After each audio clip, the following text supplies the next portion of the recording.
Que puede tener el tórax, muchas de ellas la normalidad, pero son variables.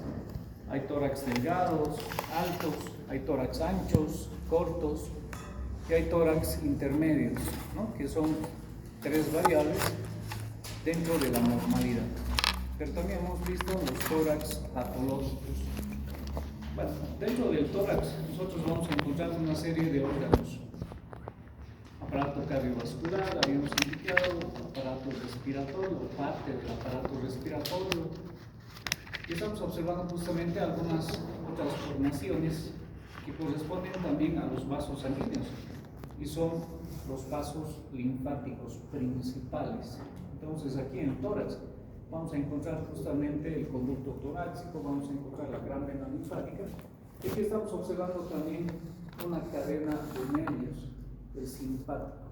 Entonces vamos a hablar justamente de este sistema a nivel del tórax como parte del conjunto.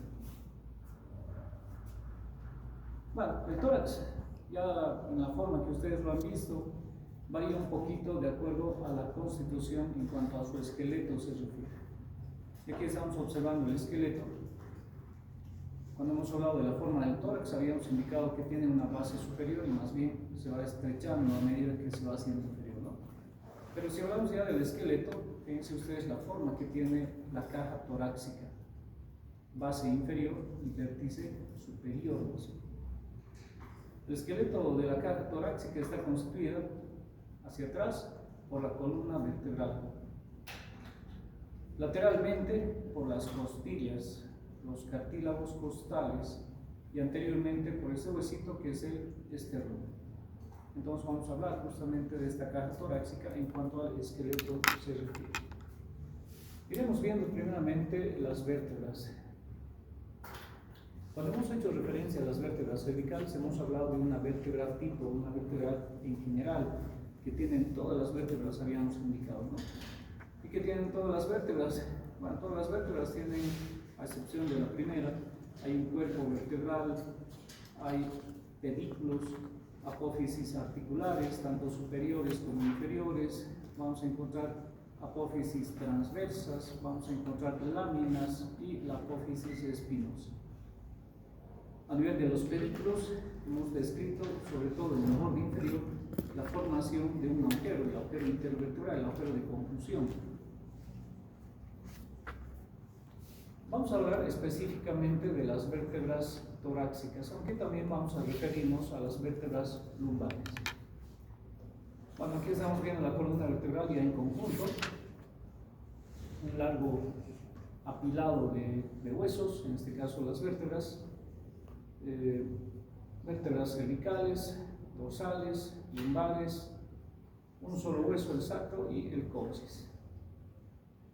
Generalmente el sacro se estudia con la cintura pelviana, lo mismo que el coxis, ¿no? Para hablar de diámetros anteroposteriores, diámetros transversales de la cintura pelviana.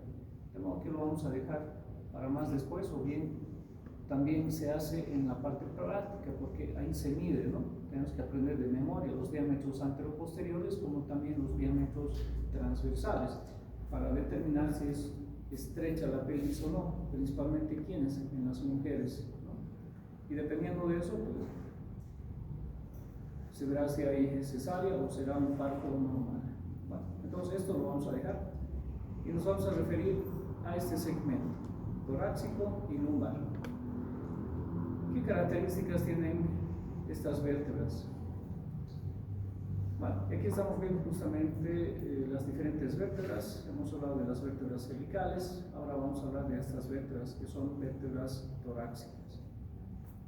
Dentro de las vértebras torácicas podemos decir que el cuerpo es mucho más grande que en relación a las vértebras cervicales. Es mucho más cilíndrico, es más alto.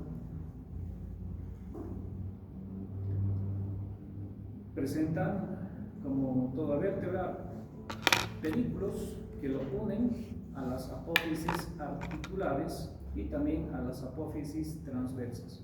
¿No? Entonces aquí estamos observando las apófisis transversas, estamos observando las apófisis articulares, estas son las superiores, no estamos viendo las inferiores, aunque sí un poquito, ¿no?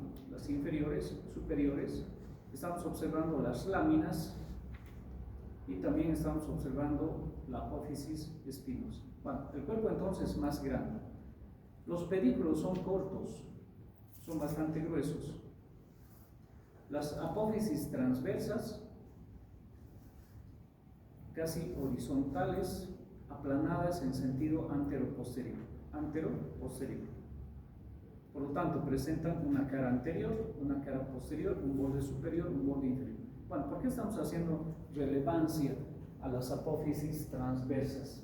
Bueno, resulta que estas apófisis transversas, en su cara, que no la estamos viendo, que vendría a ser la cara anterior, nosotros vamos a encontrar una carilla, ¿sí? Una carilla articular.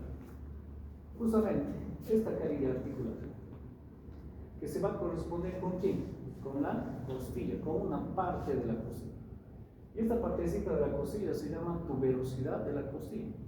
Entonces, aquí, en la cara anterior, vamos a encontrar una carilla articular que se corresponde con la tuberosidad de la costilla. Esa es una de las características, es una de las particularidades que tienen las vértebras torácicas.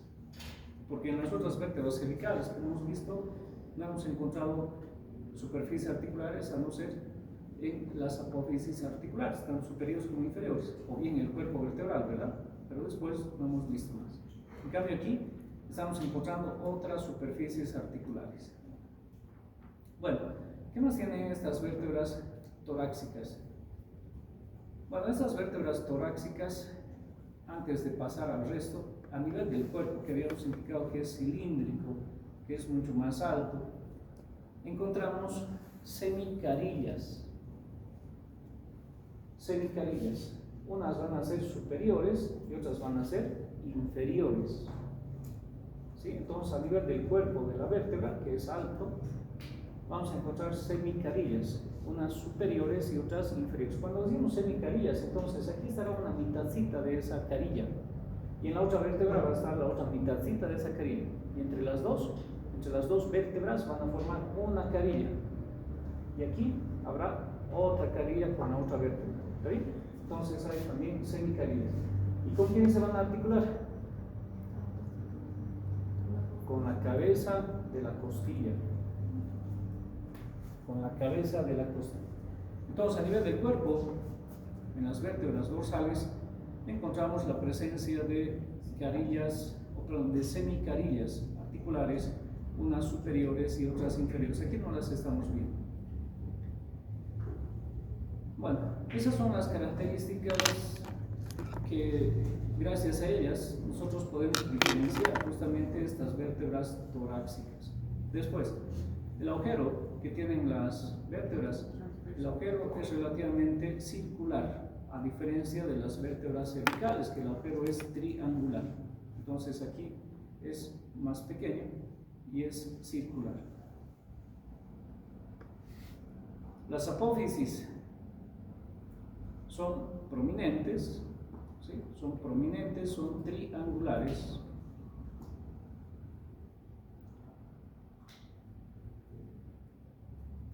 Y las láminas son altas. Las láminas son altas. Las apófisis articulares, las superiores, están mirando hacia adelante y hacia adentro. Y las inferiores están mirando estas están mirando hacia atrás y hacia adentro. Y estas, las inferiores, están mirando hacia adelante y algo hacia afuera. Bueno, características de las vértebras torácicas. Bueno, algunas características particulares de algunas vértebras torácicas.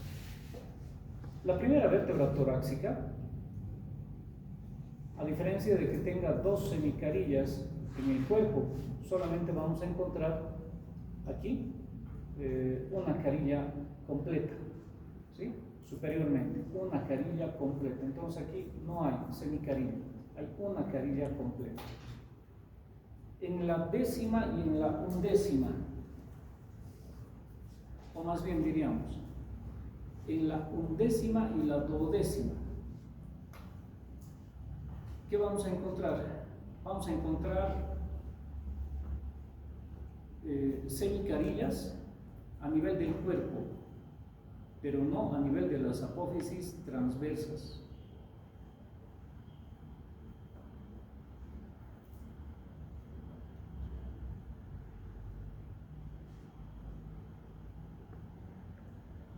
a nivel de estas vértebras dorsales, a nivel del cuerpo, como es mucho más alto, es mucho más ancho, es más grande en realidad el cuerpo, el disco que se asienta sobre ellos va a ser de mayor consistencia, pero no tanto como la que se encuentra a nivel lumbar, ¿no? Entonces, el disco aquí tiene mayor espesor, a diferencia de los discos que están a nivel cervical. Los ligamentos siguen siendo los mismos. Hemos visto los ligamentos longitudinales, ¿no? Anterior, posterior, van a seguir siendo los mismos. Un poquito de la constitución del cartílago, la parte central pulposa y la parte periférica fibrosa. Esto es lo que se va perdiendo con la edad, ¿no? Se va volviendo fibroso, se va volviendo duro. Bueno, en cuanto a las uniones, nuevamente entonces, ¿no? La presencia de los ligamentos longitudinales, uno a nivel de los cuerpos, ligamento longitudinal anterior, y otro que está por detrás del cuerpo, el ligamento longitudinal posterior. Empiezan a aparecer ligamentos que van uniendo con mayor firmeza las apófisis transversas y se llaman ligamentos intertransversos.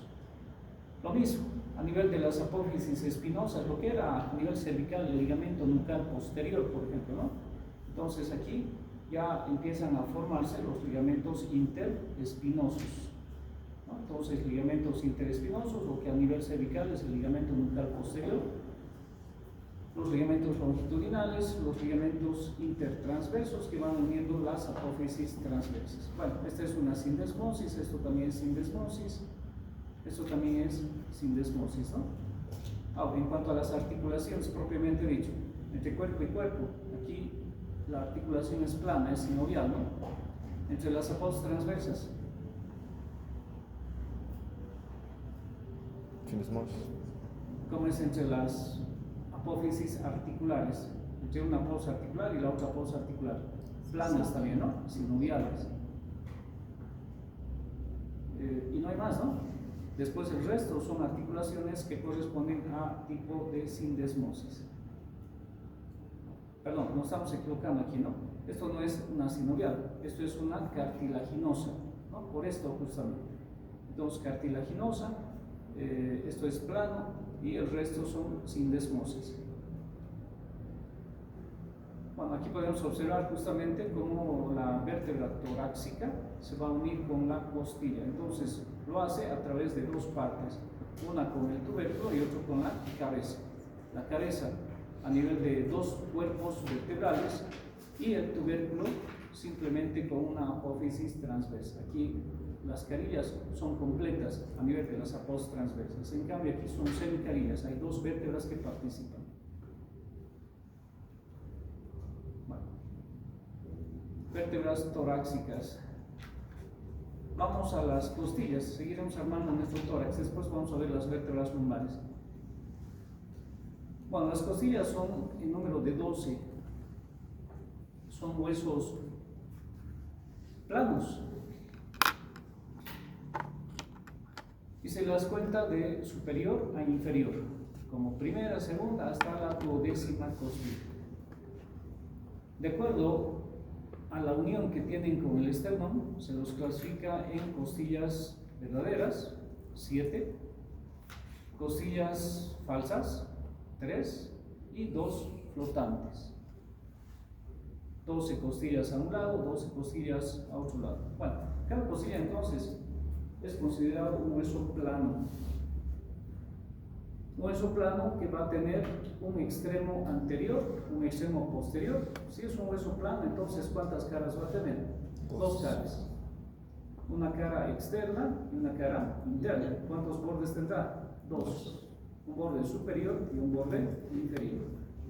Ahora, las costillas van aumentando de tamaño gradualmente, de superior a inferior, para luego volverse a reducir de tamaño, ¿no? Sobre todo en las dos últimas costillas, se reducen de tamaño.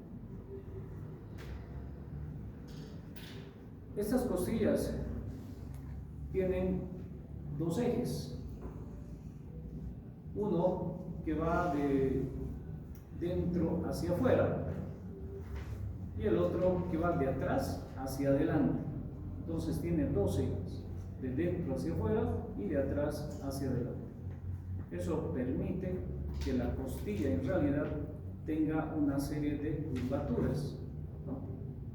No es completamente longitudinal, entonces tiene curvaturas, sobre todo manifestándose en la parte posterior, en el extremo posterior, ¿no? Es ahí donde se manifiesta, pero no es el único lugar. Cuando van de atrás hacia adelante también tienen otra curvatura, ¿no? Ligeramente tienen una curvatura, para decir, no está en el mismo plano, sino el extremo posterior es algo más superior y el extremo anterior es algo más inferior. Entonces aquí hay otra ligera curvatura y aquí hay otra curvatura, y eso es porque tiene dos ejes cada una de las costillas. Bueno, iremos viendo entonces las partes de las costillas. Las caras, iremos hablando primeramente de las caras. De superior e inferior, las caras van variando.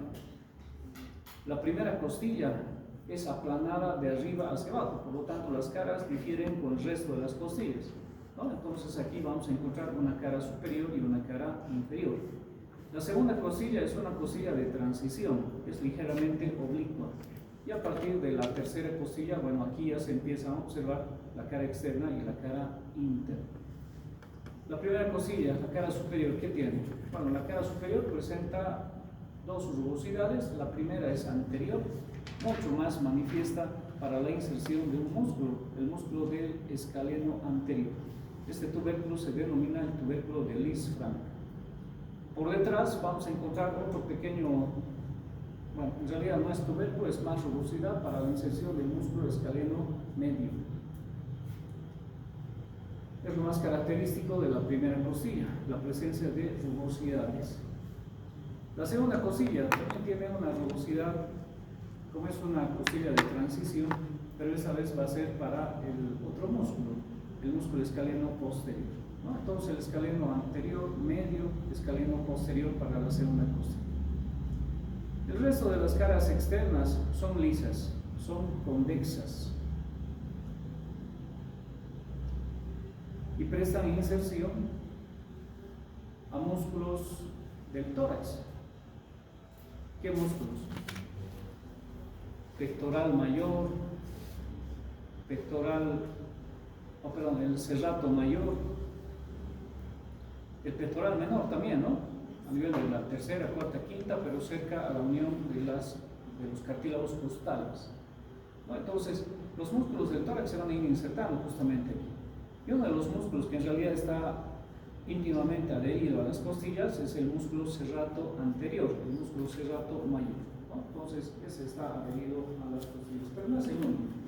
Inferiormente vamos a encontrar el dorsal ancho, vamos a encontrar algunas fibras del músculo oblicuo mayor insertándose justamente aquí en la cara externa de las costillas. Bueno, la cara interna, ¿qué tienen las caras internas? Bueno, en esta imagen nosotros estamos observando justamente la cara interna de las costillas. Y fíjense lo importante, lo interesante que son esta cara interna. ¿Qué estamos encontrando? Estamos encontrando próximo al borde inferior, porque este es el borde superior y este es el borde inferior. Estamos encontrando una pequeña cresta que delimita conjuntamente el borde inferior la presencia de un canal. ¿Qué canal? El canal costal. Importante en la cara interna, cerca al borde inferior, la presencia de este canal costal. Por este canal va a circular justamente la vena, la arteria y el nervio intercostal. Cuando nosotros entonces hagamos una punción, supone ser de emergencia, nos digan, no, hay que hacer una toracotomía o hay que hacer una punción torácica, nunca lo vamos a hacer por el borde inferior, siempre nos vamos a escapar de esto, ¿no? Entonces siempre lo vamos a hacer por el borde superior. Bueno, eso es lo más interesante de la cara interna. Vamos a los bordes del cuerpo. Bueno, habíamos indicado que tienen dos bordes, ¿no? Un borde superior y un borde inferior. Bueno, ¿para qué sirven estos bordes? Inserciones musculares. Intercostales internos, músculos intercostales externos. Entonces, se van a insertar tanto en el borde superior como en el borde inferior los músculos intercostales. Toda esta cara va a estar revestida por una fascia que se llama la fascia endotorácica, separando entonces esta cara, protegiendo al canal. Esta fascia no solamente está en esta costilla, sino en toda la caja torácica. Entonces va a revestir internamente los músculos intercostales que se encuentran en estos espacios, ¿no? Fascia endotorácica. Bueno, nada más del cuerpo. Vamos a los extremos. Vamos a encontrar un extremo posterior y un extremo anterior. ¿Qué encontramos en el extremo posterior? Bueno, el extremo posterior tiene tres partes: la cabeza, el cuello y la tuberosidad de la costilla. La cabeza, ¿qué características tiene la cabeza? Bueno, la cabeza es algo cilíndrica, es algo aplanada y presenta un ángulo que va a dividir esta cabecita en dos partes, una superior y otra inferior, que son articulares. Entonces, esta cabecita de la costilla se va a incrustar justamente entre ¿quiénes? Entre el espacio que está entre dos cuerpos vertebrales. Entonces, aquí hay una semicarilla, inferiormente hay otra semicarilla, esta será para una vértebra superior y esta otra será para una vértebra inferior. ¿A excepción de quién? De la primera costilla, no tiene ese ángulo. Entonces, aquí encontramos una sola carilla articular. Después, el resto tiene ese ángulo que está dividiendo la cabeza en dos semicarillas. Bueno, el cuello. El cuello no es más que un estrechamiento para la inserción de ligamentos. Y finalmente, el tubérculo. El tubérculo de la costilla, rugoso, en su periferia, en su parte central, vamos a encontrar una superficie lisa, porque es justamente articular. ¿Con quién se va a corresponder? Con la carilla articular que hemos encontrado en la cara anterior de las apófisis transversas. Bueno, entonces esto es articular, aquí también hay superficies articulares y esto es un estrechamiento para la inserción de ligamentos. El extremo anterior, ¿qué tiene el extremo anterior? Bueno, el extremo anterior está cortado a bisel y se corresponde, se articula con un cartílago, justamente con los cartílagos costales.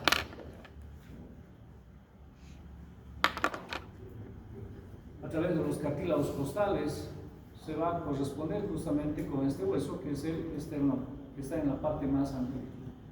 Bueno, ¿qué características tiene el esternón? El esternón es un hueso impar, medio, simétrico, parecido a una espada de gladiador. Tiene tres partes morfológicamente, embriológicamente: una superior, que es el mango manubrio, el cuerpo del esternón, y el apéndice sifoides.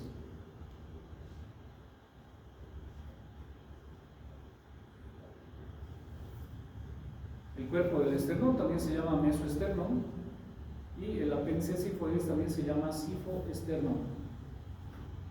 Mango humano. Bueno, ¿qué características tiene el esternón en conjunto? Bueno, el esternón tiene una cara anterior, es un hueso primero plano. Tiene entonces una cara anterior, va a presentar también una cara posterior, presentará un extremo superior, un extremo inferior y bordes laterales. La cara anterior, ¿qué presenta? En la cara anterior, sobre todo a nivel del manubrio del esternón, vamos a encontrar unas crestas bastante pronunciadas para la inserción de uno de los fascículos del músculo esternocleidomastoideo. Pero no es el único, ¿no? Por detrás, bueno, en la cara posterior, vamos a encontrar también algunos fascículos del músculo esternocleidomastoideo. Entonces ven ustedes cómo el músculo se abraza en realidad del esternón, tanto por la cara anterior, en esta cresta principalmente, pero también lo hace en la cara posterior. Hay otro musculito que está en la parte posterior, en la cara posterior, y es justamente el músculo esternocleido y oideo, ¿no? Esternocleido y oideo, que no siempre tiene su inserción a nivel de la clavícula, puede ir directamente hasta el hueso ioides, ¿no? Y es el músculo más largo, es el músculo más superficial de los músculos infraioideos. Bueno, ¿con qué más está en relación la cara posterior del esternón? ¿Qué estará inmediatamente detrás del esternón? Bueno, en los niños hasta la pubertad está presente el timo, entonces está en relación directamente con ese órgano linfático. Ya en el adulto el timo regresiona y ese espacio queda, ¿no? Ese espacio con la presencia del mediastino medio que está ocupado por el corazón, pues van a respetar ese espacio no se llena y se denomina espacio de la reina. Importante el espacio de la reina porque aquí vamos a encontrar justamente a unas venas, arterias que van a ir descendiendo para formar anastomosis con unas arterias que se encuentran a nivel del abdomen, denominadas arterias epigástricas, ¿no? Estas son las arterias mamarias internas a las que nos estamos refiriendo, como también las venas mamarias internas. Hay una arteria mamaria externa, ¿no? Que lo hemos visto en práctica, o que lo han visto seguramente en práctica. Esa arteria mamaria externa también se llama torácica lateral, ¿no? Es una de las primeras ramas de ¿quién? De la arteria axilar, ¿no? Entonces, por dentro, la arteria mamaria interna es una rama de la arteria subclavia, va descendiendo justamente por la cara posterior, en ese espacio que ha quedado de la presencia del timo, espacio de la reina, ¿sí? Vale. Nada más de la cara posterior. Bueno, por detrás del cuerpo, aquí vamos a encontrar completamente el espacio de la reina, seguimos encontrando el espacio de la reina, por detrás inmediatamente vamos a encontrar el pericardio. Nada más, ¿no? Las caras del esternón. Vamos a los bordes. ¿Qué tienen los bordes del esternón? ¿Qué estamos observando aquí? Carillas articulares. ¿Sí? Carillas articulares.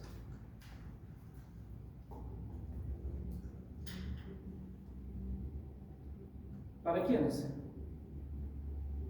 Para los cartílagos costales.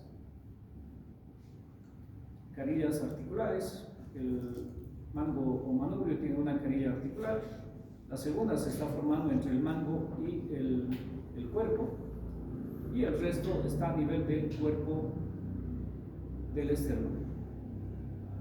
¿Cuántas carillas articulares tendrá que haber? ¿Cuántos cartílagos costales vamos a encontrar que se van a articular directamente con las costillas o lo hacen a través del último cartílago costal? ¿Cuántos tendremos que encontrar? 7, ¿no? 7 carillas articulares.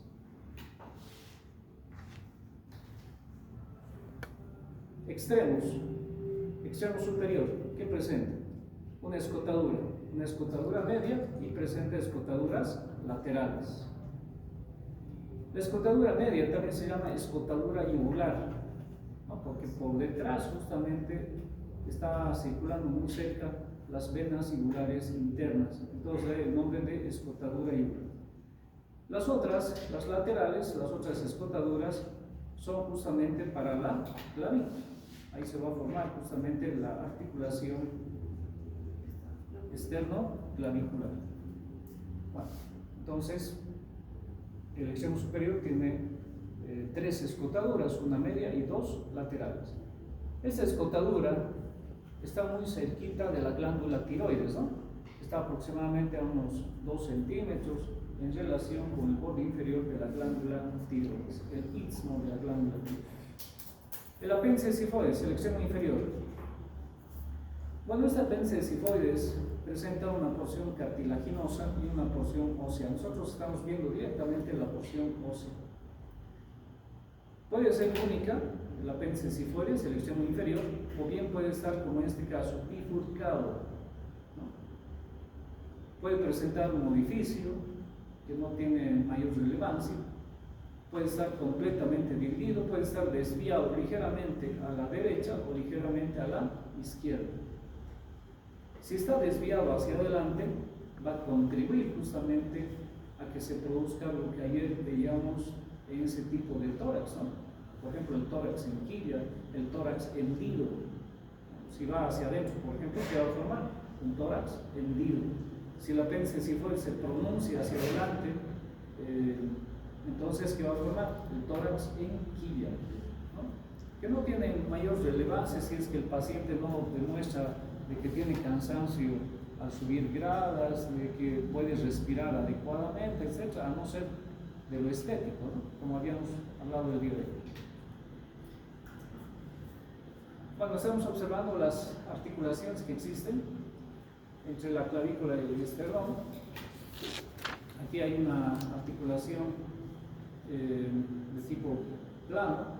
Vamos a encontrar articulaciones con los cartílagos costales. ¿Qué tipo de articulación será aquí? Cartilaginosa. ¿Será fibrosa? ¿Será sinostosis? ¿Qué tipo de articulaciones?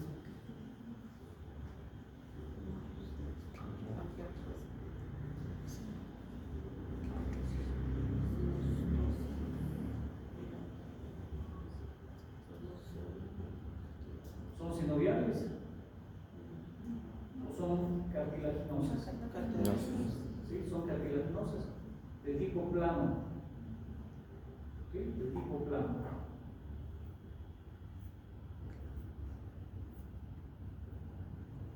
Y por encima de todo ello vamos a encontrar la presencia de los músculos. Músculos que están por delante, músculos que están por detrás, los músculos que están posteriormente, músculos de la región escapular posterior, músculos del cuello, ¿no? Y aquí estamos viendo justamente uno de los músculos más superficiales de la región posterior del cuello, el músculo trapecio. Pero también hay músculos del abdomen, de la parte posterior. Y aquí estamos viendo justamente el músculo dorsal ancho. En la parte anterior no solamente vamos a observar los músculos de la región anterolateral, vale decir el músculo pectoral mayor, deltoides, el serrato, sino también vamos a observar a estos músculos. ¿Qué músculo es ese? El oblicuo mayor, ¿no? El oblicuo mayor. Por debajo estará el oblicuo menor, el transverso, y también vamos a encontrar en la parte media esos músculos que van a ir ascendiendo para llegar al esternón justamente, ¿no? ¿Qué músculos son? Los rectos anteriores del abdomen. Entonces estos músculos rectos, el oblicuo mayor principalmente, pues va a insertarse en diferentes costillas. Entonces esos van a ir cubriendo, formando justamente esta caja torácica.